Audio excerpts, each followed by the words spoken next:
The BBM podcast, brought to you by Matrixmen. Cool, here we are once again. Welcome to the BBM podcast. I am your host, Hungani, and I'm chilling here with the one and only Martin Pelders. That's my cast. That's so very dramatic. Yeah, I thought I would spice it up today. Yeah. But Add yeah, some sugar. how's the heat? It's weird, man. Yeah, It's bad. It is bad. Yeah. Can't sleep at night. Really? Waking up at 2 o'clock in the morning. Like, Oh gosh. yeah, it's crazy Wow, I out. hope you managed to get some rest. Got to buy an aircon. Yeah. Oh, yeah. Or maybe just try, I don't know, don't the windows help? Yeah. Yeah. But you need a wind. Got you. I Yeah. hear you. All good. Well, guys, today we are talking about and around sexual abuse. So this is just a heads up. There could be some information or some things that are shared that could trigger you. So if you are listening, be wary of that. I think the best place to start would be, we're in South Africa. Yeah. And we're talking about... Hot South Africa. Yeah, very hot South Africa. And we're talking about sexual abuse in the context of males being victims. Males and boys. Yeah, males being boys and men, Mm-hmm. or guys. So what do stats say in regard to this topic? So, there are... Sorry, yeah. As you realize, there's a lot of studies that look at girls and women as victims, and there are a few that look at boys and men. So the two that I work with are, one was done in 2016 by UCT, and it was called the Optimus Study, released in 2016, and they looked at 13,000 odd victims, boys and girls. And they came back with that 33% odd, 33, I think, 0.4 to be precise. Girls are raped or sexually abused by age 18, and 36.9% of all boys are sexually abused or raped by age 18. So that's like a 3.5% difference. Yeah. Okay. Yeah. But like I say, this isn't a competition between boys and girls. Course, you know what I mean? Yeah. We're not trying to...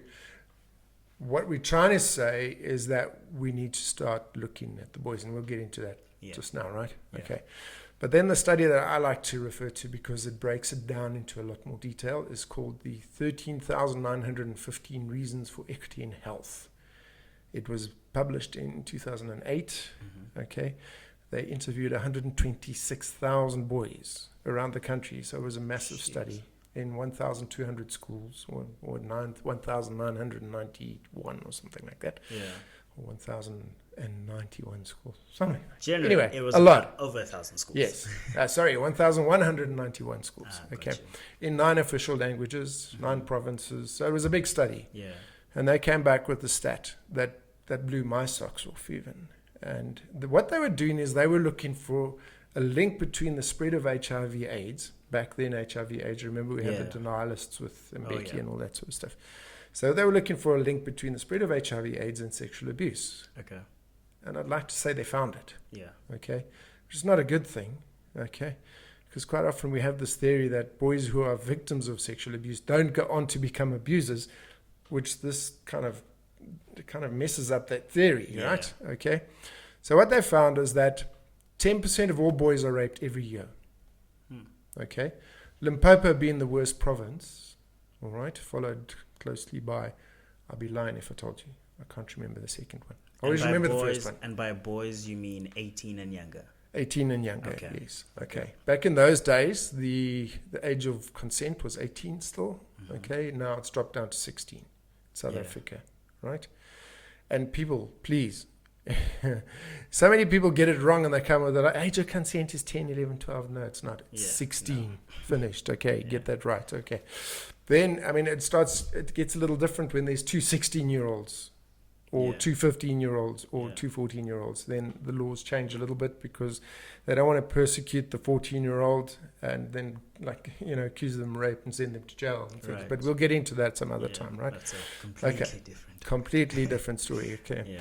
So what we found in the 13,000 Reasons study is that 10% of all boys are raped every year or sexually abused every year.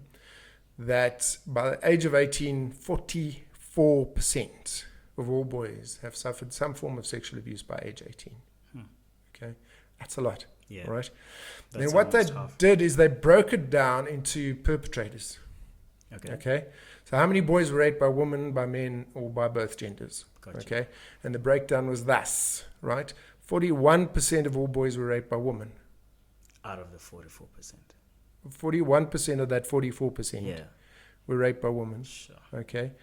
27% were raped by both men and women, and 32% were raped by men. Okay.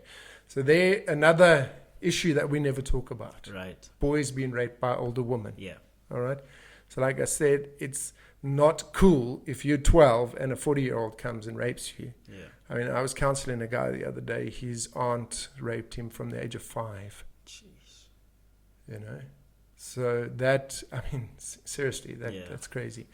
And there's And a lot of like, guys out there. And where do you even go to speak about this? Yeah, you can't even go to your family Right. and say, hey, Yeah. Auntie so-and-so is raping me. They're going, what Yeah, you talking there's about? No Yeah. way. No. No, it should never do that. Yes, yeah. And this is a big thing with sexual abuse is because quite often it involves people close to the family, Yeah. all right? And people deny. I mean, it's like your uncle's raping, you go to your mother and you say, hey, your brother's raping me. Yeah. They're going to be, man, what are you talking about? It's my Yeah. brother. I grew up with him. He's cool. Nothing. He would never do anything like that. Yeah. And the problem is these kids just shut down. Yeah. Yeah.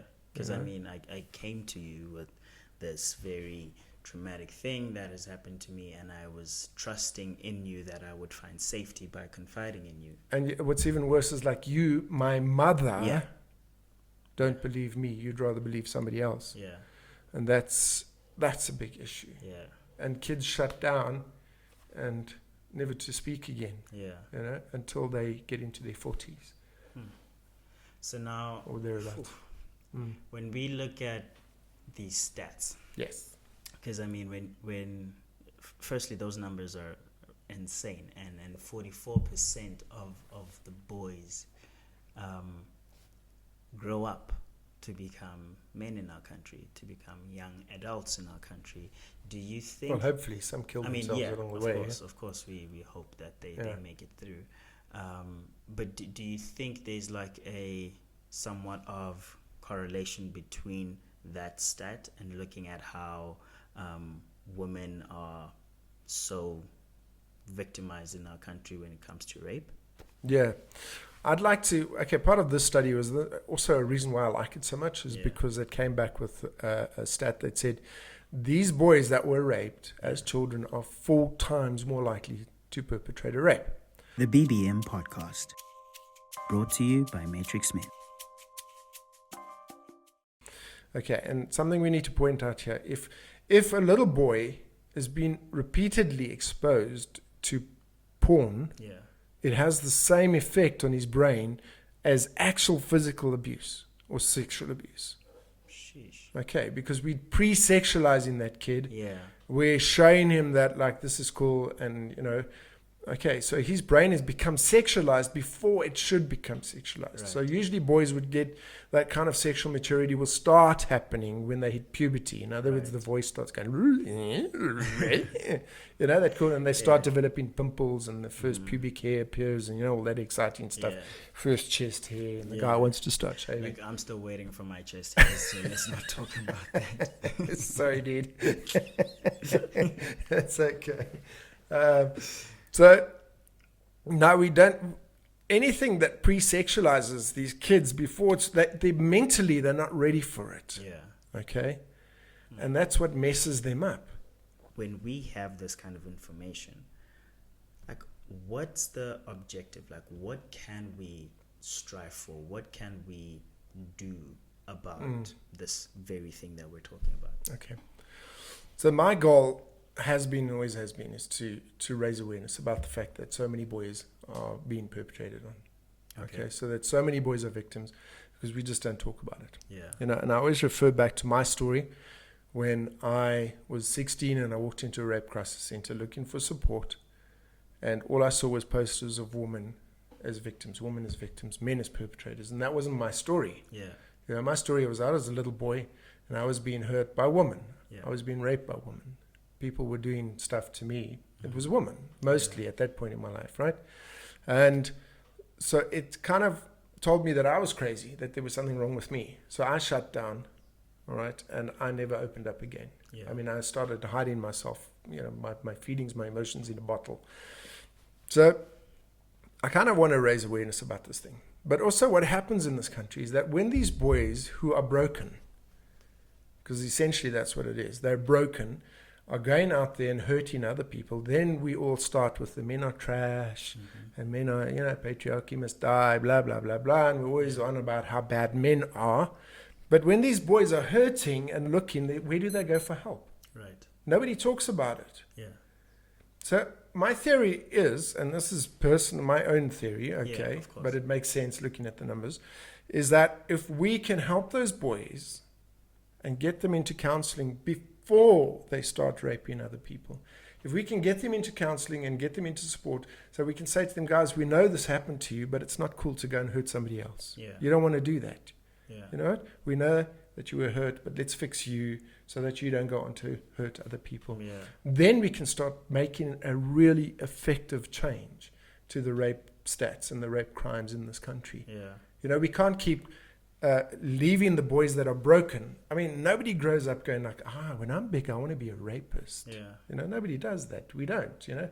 It's always like when I'm older, I want to be a fireman, I want to be a policeman, I want to go to the army, I want to be, you know, we always want to be these heroic things, not rapists. But now, do you not find it as, and I'm just playing devil's advocate here, like it's almost kind of like a justifiable, and I put inverted commas there, justifiable way of saying that it's okay that the boy raped because they were, so like No. it's okay to, do you get what I'm trying to say? Yes, I do. You know what, I think in terms of pedophiles that hurt children, okay, now I'm talking like much older men that are raping little girls like 5, 6, 7, 8 years old. We know that probably something happened to them because that's not normal. I mean, who wants to have sex with a little child? Yeah. I mean, really, it's not normal. So something has happened to them, okay? I myself am a victim, but I didn't go on to hurt other children. I mean, it was done to me. I hated it. You know what I mean? Why would I go and inflict that pain on another child? Else, Okay. And we're kind of trying to figure out, at least I'm looking for answers. We said that in one of our podcasts. Why? Right. Always ask the question, why? Why? Yeah. Why are these guys doing it? And I'd love to know. I mean, I'd like to see what their history is. I'd love to see what happened to them and what made it okay for them to go and hurt other children. Yeah. You know?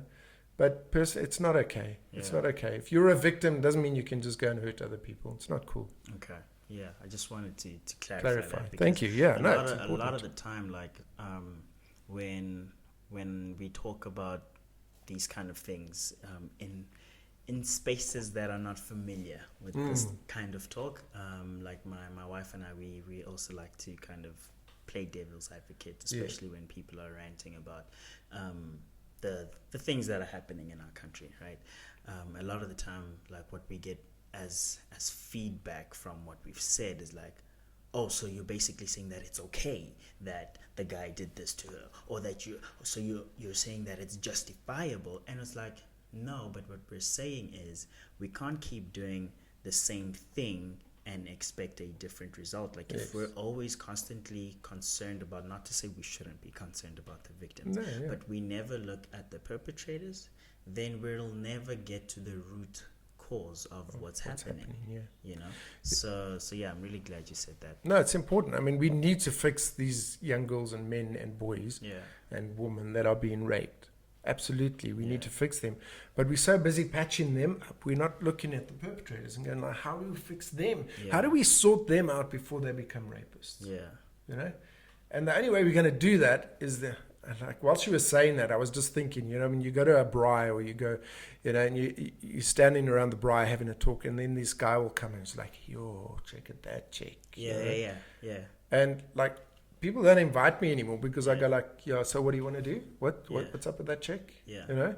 And then, especially guys, sometimes they get this whacked out idea when it's like somebody's daughter walks past and they're like, yo, imagine that, hey. When she grows up. Like, when she grows up. And you're like, what? No. Because that means what you're seeing now, you're already thinking something. Yes. Yeah, get over it. And that's already sick. Yes. It's not like, you can pause because it's about when she grows up. No, you're sick already. You're sick, done, Yeah.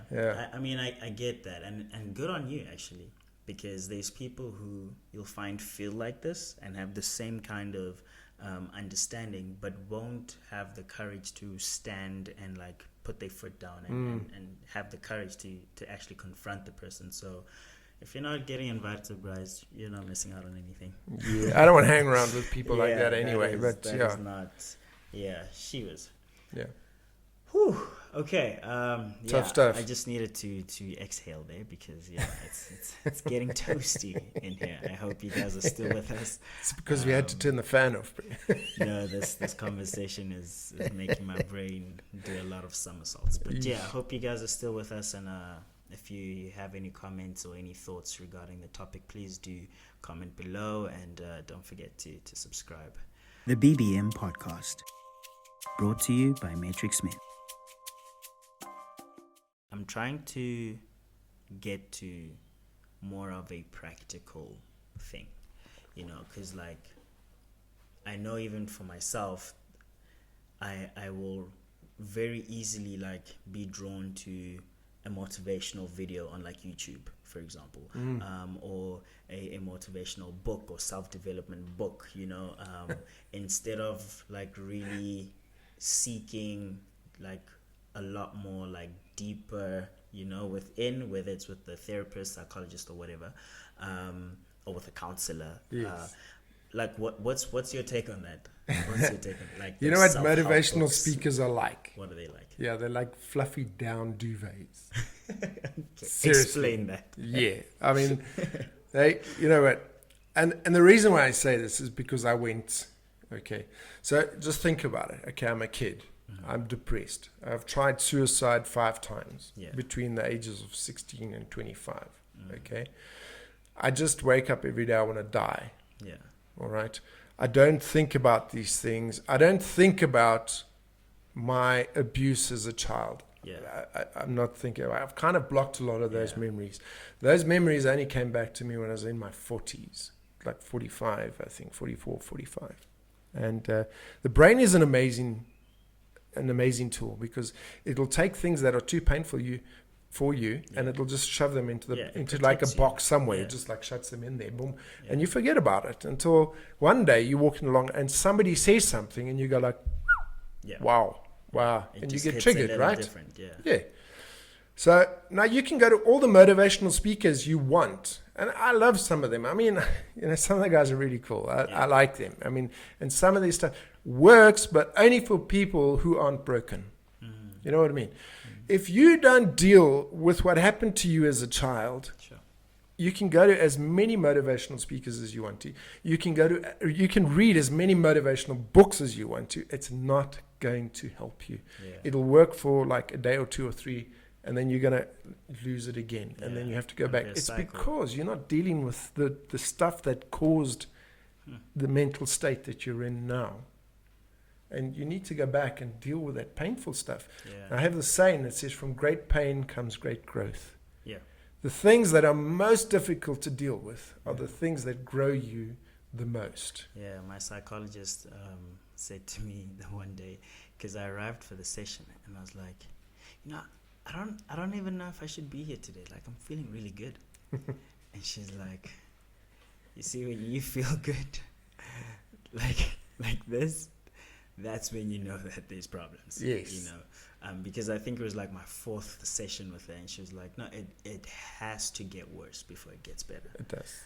Because there's a lot of unraveling that needs to happen, and a lot of debriefing, and just like basically unpacking a whole bunch of things that have been stored in these boxes that have been ribboned up in like an attic somewhere in my brain, you know. And they've been closed with like packaging tape. It's like you can't even open it, you know. It's like abandoned. So I think I hear you when you say like it with this whole motivation stuff, the self-help books, like it will work, but for a very short period. You know, whether it's a week, whether it's a day, and it will just become like this cycle that you keep going through. So. Yes. And guys spend millions on self-help books and going to these you should check these my shows. I've got tons. You can have a bonfire. No, it's cool. Donate. No, I mean I'm glad I have them because they're helping in other aspects. Well, now of my life, you know? because you're dealing with the tough stuff. Now you can go back and read those and go like, oh, right. Now I see how that fits in. You know. Now I see how that works. Yeah. Sorry, I'm bumping the table. And also now, like. Now that I've been going through my own healing process, it's helped to kind of understand better the things that I was trying to get from the books. Yes. You know, because now it's like, I'm not concerned about that thing anymore, so I don't have that anxious feeling that I used to have, which was actually based off this one thing that I needed to actually deal with, instead of me thinking of, I don't know, it's because I'm not where I want to be in my life, in my career and whatnot, which are a whole bunch of other standards that are set by God knows who. But anyway, so you society. Society. Oh, big corporation. They want to sell you stuff. So you would encourage guys to seek for therapy, for sure, for counseling. What's your take on group counseling for sexual abuse as opposed to private sessions? No. Like, is there a difference? So, there is always a difference. Okay, so what you want to do is if with anything. All right. So you have, for instance, organizations like SADAG. I mean, I love these guys. South African Depression and Anxiety Group. And what you do is you go for therapy, okay, with a counselor or a psychologist, psychiatrist, and then you go to group. Okay. So the psychologist, psychiatrist, whatever, helps you to dig open those things that have caused issues in your life. Okay.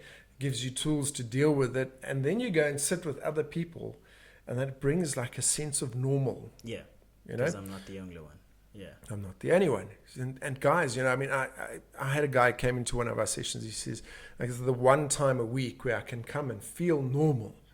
Doesn't matter what I say in this group. It doesn't matter what I think in this group. Like, somebody's going to be able to relate to me because we all think the same. We're all victims of the same sort of thing, you know. So group definitely helps, but never on its own. Okay. So I would always recommend. I would always recommend that you go for counseling, proper therapy, okay, with like psychiatrist, psychologist, a good therapist. And also, you know, I mean, you can't just walk into a psychologist's office and go, oh, okay, you know, I'm here now, I must just stick with him. If you don't have a relationship, you can't relate to that person, go. Yeah. Go and find another one, shop around. You know, I think it's impossible. Wow. I think it's important, rather, to be comfortable and feel safe with whoever is counseling you, so that you can be vulnerable and open and it's important. And able to deal with what you need to deal with. Now, this is another interesting topic. Okay, I had a guy coming into one of our groups, and he was like, you know, I've been seeing the same psychiatrist. Okay, so let's put it this way. Psychologist charges like from 600 to 850 Rand. Psychiatrist charges like from 800 to like 2.5 grand. Wow. Okay. He's the guy that can write the prescriptions out and give you the drugs and things like that, right? So he's the doctor who's gone on and studied another 4 years and become a psychiatrist. Okay. So he goes, I've been seeing a psychiatrist for 10 years. I go, that's cool. And I said, have you ever told him about your childhood? Why would I do that? I'm like, what did So why are you seeing the person? Why are you seeing him? That's like the root cause of all your dysfunction, you know? Yeah. Come on, you need to tell them that this is what happened. And eventually he got the courage and he actually did go and tell them. And the psychiatrist was like, oh, right, now your whole story is making sense. The BBM Podcast, brought to you by Matrixmen. You know? But I guess also, I mean, I don't know if the psychiatrist was doing their job correctly. I was Because going to that's- mention That's that. a whole, I mean, 10 years. And Yes, and you never once Sure. ask. Yeah. So, like, if there are any psychologists, psychiatrists listening, guys, if you're treating somebody for Yeah. that length of time and you can't figure out what's going on, you got to ask that one question. Tell me about your childhood sexual experiences. Start scratching those things open and start going there, because that's probably the root cause of why they're so messed up. Yeah. Don't just sit there taking their money every week Yeah. or month. Sheesh. Yeah. That is crazy. Never forget you're a healer. And I guess, yeah, I mean, this, including your story and everything, just ties in with why Matrixmen even exists. So, wow. Yeah, this is a good chance to encourage any guy, any man, any young boy that has been sexually abused or thinks that they've been sexually abused. What kind of encouragement would you share with them to kind of seek or take that first step to getting help? Yeah. My big thing is talk about it. To me, I remained silent for so long. And when I watched guys like Tyler Perry and Sugar Ray Leonard and Mike Tyson, and the other day, trying to think of his name, another big Hollywood star, these guys all coming out and saying, hey, I was raped as a child. Hey, I was sexually abused as a child. It gave me the courage to be able to talk about what happened to me. And I'm hoping that my story is going to do the same for other people. But you really need the help, number one. So get a psychologist and talk about it. It's not your shame, because you were a victim of sexual abuse or rape. It's not your shame. It's the person who hurt you's shame. You got to realize that. And but really, guys, there is a way to heal. You can heal from this. Trust me, you can. And you really got to start talking about it. That's my encouragement. Well, there you have it, folks. And I hope that's encouraged you. If you relate with what we've been talking about, definitely urge you to contact someone. If you don't know who, you can contact us, and we'll definitely help you with that.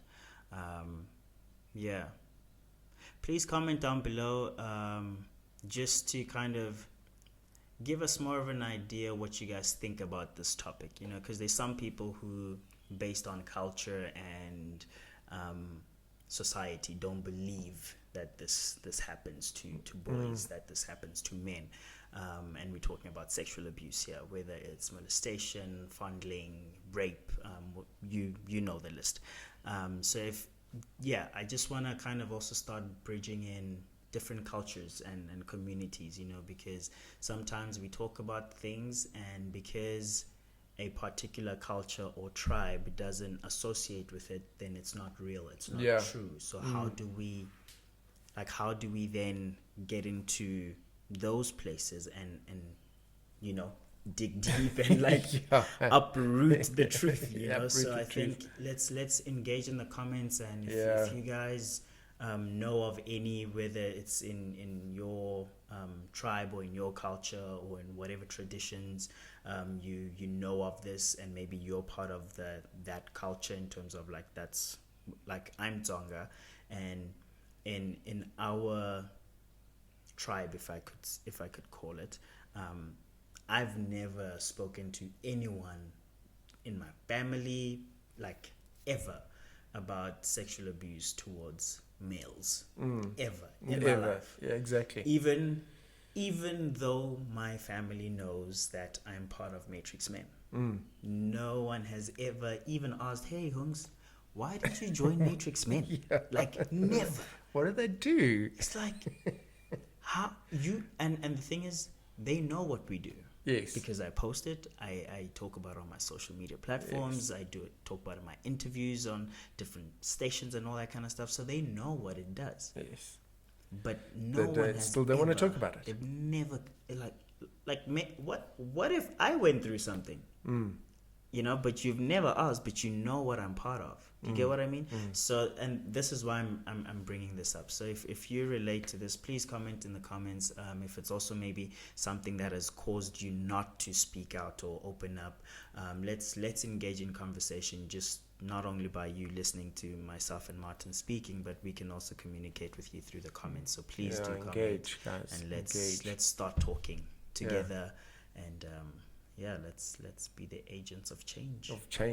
You know, the thing is, I was just thinking now that, like, you and I mean, like, on this topic, like, I'm deemed to be the expert in South Africa, but I need to learn a lot, and the only way that I can learn is if you guys talk to us, if you guys come to us and say, hey, this is how we feel, this is how we deal with it, or this is how we don't deal with it, you know. So I want to learn from you guys, and this is part of the reason why we're doing this, is so that we can engage and develop these platforms where men can speak openly, and men can open up about the tough stuff, guys. This is it. And so please, we're not the experts. We want to learn from you, and vice versa. We can't if you don't engage us.